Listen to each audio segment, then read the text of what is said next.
Hello नमस्कार तसिदेलाई स्वागत छ हजुरलाई फेरि पनि शेर्पिङ दिदी भ्लग युट्युब च्यानलमा। आज चाहिँ मेरो काम हजुरलाई देखाइदिन्छु। आज एकदमै राम्रो घाम लागेको छ है, एकदमै चकिलो मौसम, एकदमै सफा सफा छ। म त देख्दिन हो कस्तो टल्केर, लु एकदमै सफा सफा सफा घाम लागेको छ है। अनि आज चाहिँ म चाहिँ सो यहाँनिर टमाटर रोप्न जाँदैछु है।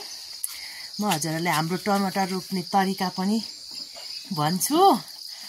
अनि अब चाहिँ म टमाटर रोप्न जान्छु। टमाटर चाहिँ म घरको छेउमा रोप्ने हो, किनकि घरको छेउमा टमाटर रोप्यो भने चाहिँ यहाँ हेरचाह हुन्छ नि त। नत्र चाहिँ हाम्रो अलिक तल तल बारीतिर रोप्यो भने चाहिँ बाँदर धेरै लाग्ने हुन्छ, बाँदर आएको थाहा हुँदैन।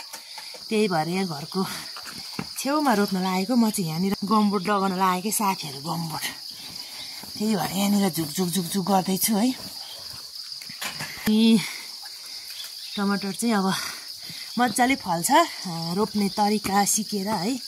थोरै घरको चेपचापमा रोप्दा नि अब चाहिँ मेरो टमाटर रोप्ने ठाउँ चाहिँ म हजुरहरूलाई देखाइदिन्छु। मेरो भिडियो चाहिँ हजुरले अन्तिमसम्म हेरेर साथ दिनु होला। मैले चाहिँ टमाटर चाहिँ यहीँ यो घरको चेपमा रोप्न लागेको है। यहाँनिर रोप्दा चाहिँ तपाईँको यहाँ चाहिँ बाँदर आएको थाहा हुन्छ, त्यही भएर हामीले चाहिँ यो चेपमा रोप्न लागेको, घरको चेपमा। अनि उँधोतिर चाहिँ अलिक तलतिर चाहिँ बाँदर आएको थाहा हुँदैन, त्यही भएर हाम्रो यतातिर त धेरै बाँदर लाग्छ है। केही पनि खाना दिँदैन बाँदरले चाहिँ। अनि यहाँ रोप्यो भने चाहिँ अलिक बाँदरहरू आएको थाहा हुन्छ, त्यही भएर यहाँ रोप्न लागेको मेरो टमाटर प्लस मसिनो छ्यापी भन्ने। अब चाहिँ म सो त्यहाँ हामी सफा गर्छौँ।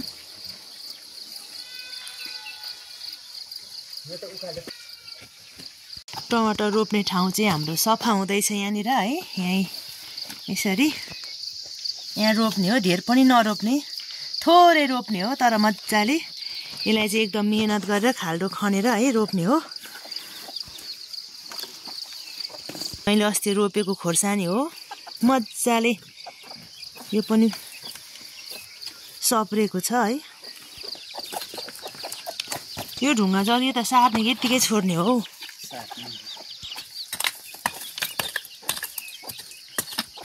मेलैले खन्ने, ए यहाँ बुढोले चाहिँ मेलैले खन्ने भन्दै हुनुहुन्छ। यतातिर अब कतिको ढुङ्गा छ, टिप्नु पर्ने रे, यो कहिले टिपिसक्ने ढुङ्गाहरू चाहिँ। अब यहाँ चाहिँ मेलैले खन्ने रे है। मेलैले खन्दा चाहिँ हाम्रो यहाँ चाहिँ अब घरको चेपमा भएर एकदमै ढुङ्गाहरू निस्किन्छ, यसरी टिप्नु पर्ने हुन्छ ढुङ्गाहरू चाहिँ। मैले चाहिँ भनेको एउटा मात्रै खाल्डोमा एउटा मात्रै खन्दा हुन्छ भनेको के, बुढो छ्या कहिले यत्रो ढुङ्गा केलाइसक्नु के यो चेपमा चाहिँ। लु तपाईँ केलाउनु।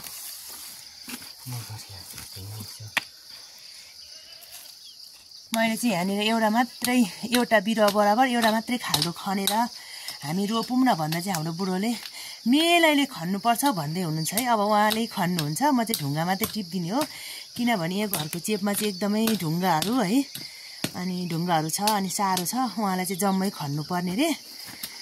मैले चाहिँ भनेको एउटा बोट बराबर होइन, एउटा मात्रै खाल्डो खनेर अनि त्यसमा चाहिँ मल हालेर रोपौँ न भन्दा चाहिँ उहाँले मान्नु भएन।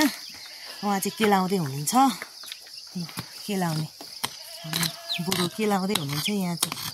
अनि यस्तो तरिकाले पहिला पनि हामीले रोप्थ्यौँ है। पहिला चाहिँ हामीले बोरामा गमलामा रोप्थ्यौँ, त्यसरी रोप्दा चाहिँ एकदमै फलेको थियो कि, हामीलाई किन्न नपर्ने मजाले फलेको थियो। अनि अहिले पनि फलिराखेको छ तल है, तल त्यो हाम्रो सुँगुरको फम्नेर। अनि यहाँ चाहिँ अब चाहिँ हामीले बाँदा रुङ्न नसकेर यहाँ रोप्ने भनेको। अनि हामीले यसरी 1-2 बोट होइन जति हुन्छ हामीले बोरामा गमलामा रोप्दा पनि हामीले चाहिँ किन्नु नपर्ने रहेछ। त्यही भएर सो हामी चाहिँ यहाँ रोप्नलाई खन्दै हुनुहुन्छ हाम्रो बुढो। लु यो ढुङ्गो चाहिँ कहिले केलाइसक्नु त्यही बुढो, यो ढुङ्गो चाहिँ छ्या।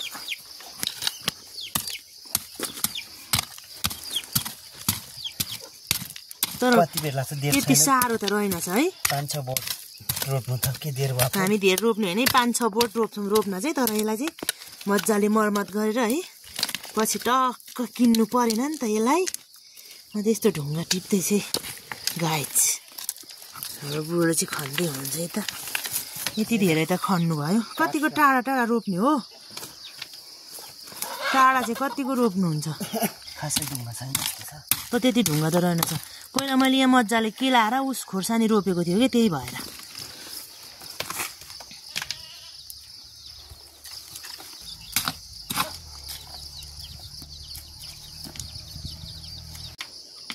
टमाटर रोप्ने ठाउँमा क्लिनिङ हुँदैछ क्लिनिङ हाम्रो चाहिँ खै काठ त मकिन्छ होला यार यो चाहिँ कुखुराले दुःख दिन्छ भनेर हामीले बार्न लागेको हो काठ त मकिन्छ जस्तो लाग्यो चर्को यार कत्रो पानी आउनलाई यो घाम लागेको हो फेरि उता त अलिक अँध्यारै छ है यता चाहिँ मजाले घाम लागेको छ भरे कत्रो पानी आउने हो है हिजोसम्म अँध्यारो थियो दिन आज चाहिँ मजाले घाम लागेको छ कि आज मेरो टमाटरको बिरुवा पनि मर्ने भयो यत्तिकै घाम लाग्यो भने चाहिँ तर बेलुकाखेरि चाहिँ पानी पर्ने सम्भावना छ किनभने हिजोसम्म पानी चाहिँ धेरै परिराखेको थियो नि त आज मात्र यति धेरै घाम लागेको यसलाई नै थाहा हुँदैन यो मस्याङ मैले अस्ति भर्खर रोपेको मजाले उम्रेछ है साथीहरू अर्गानिक मल सोर्दै हुनुहुन्छ है हाम्रो बुढो चाहिँ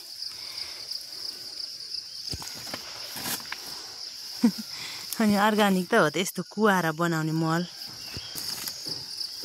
हामी चाहिँ हाम्रो यतातिर हामी चाहिँ खाल्डोमा झारपात कुवाएर है अनि यसको पनि मल बनाएर हामी चाहिँ बिरुवापात रोप्छौँ हाम्रो यतातिर यहाँ पनि हाल्दै हुनुहुन्छ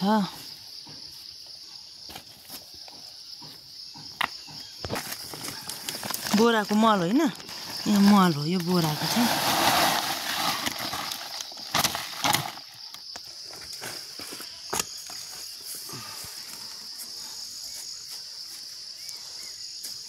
फेदमा झारपात राखेर माथिबाट चाहिँ हामीले मल छर्यौँ टमाटर रोप्नको लागि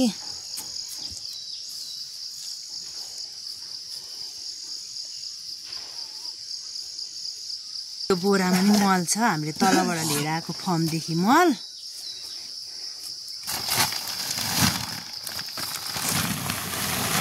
धेर हुँदैन र मल यति धेरै त टमाटर हौसिन्छ होला है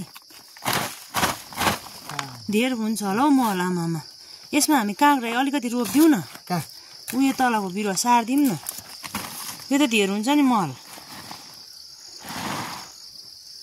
अलिअलि खाल्डोमा हाल्नु हुन्छ कि किन यति धेरै ल्याएको हो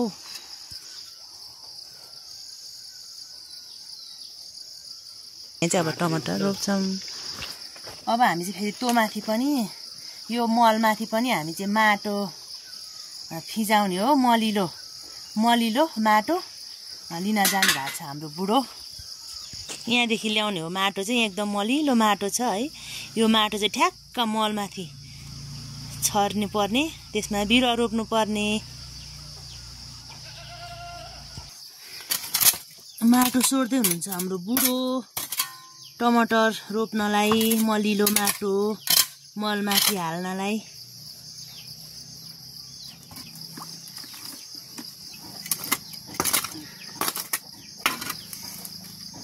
माटो है गाइस माटो मलमाथि हामीले माटो खत्तै गयो त यार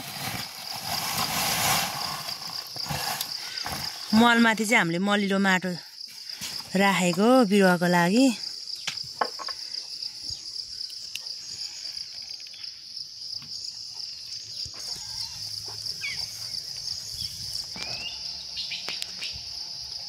यसरी रोपिन्छ साथीहरू हाम्रो घरको वरिपरि टमाटर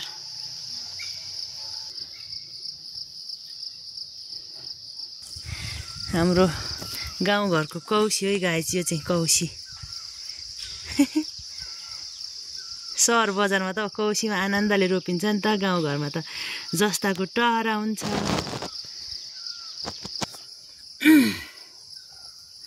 बिरुवा चाहिँ हिजै हामीले उखालेको थियो त्यही भएर यो अलि ओइलिएको छ अहिले चाहिँ बिहान छ है त्यही भएर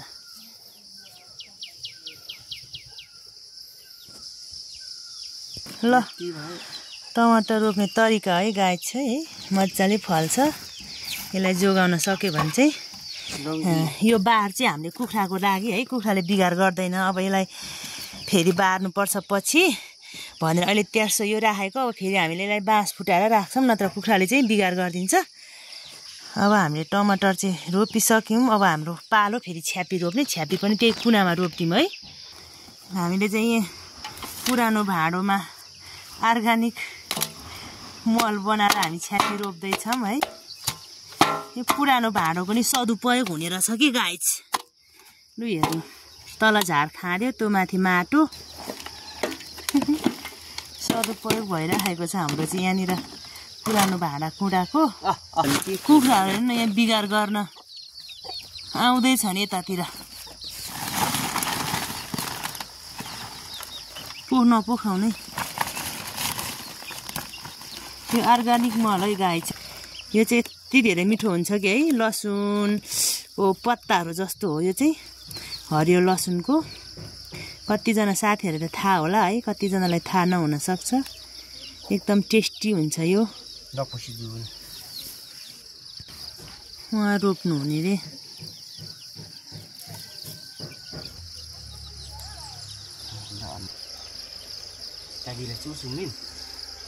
है गाइस हाम्रो अर्ग्यानिक गमला नि देखिहाल्नुभयो हजुरहरूले है गाउँघरको अर्ग्यानिक गमला हजुरहरूले देखिहाल्नुभयो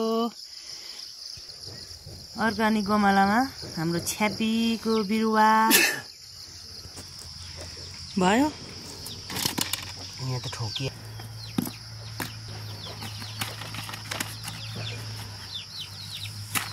लाई साथीहरू मैले चाहिँ टमाटर अनि छ्यापीको बिरुवा चाहिँ रोपिसकेँ अनि मेरो गमला हेरेर हजुरहरू कति हाँस्नुहुन्छ होला है लु हेर्नु है मेरो गमला चाहिँ है गाउँघरको गमला अनि हाम्रो यहाँको अहिलेको काम चाहिँ सक्यौँ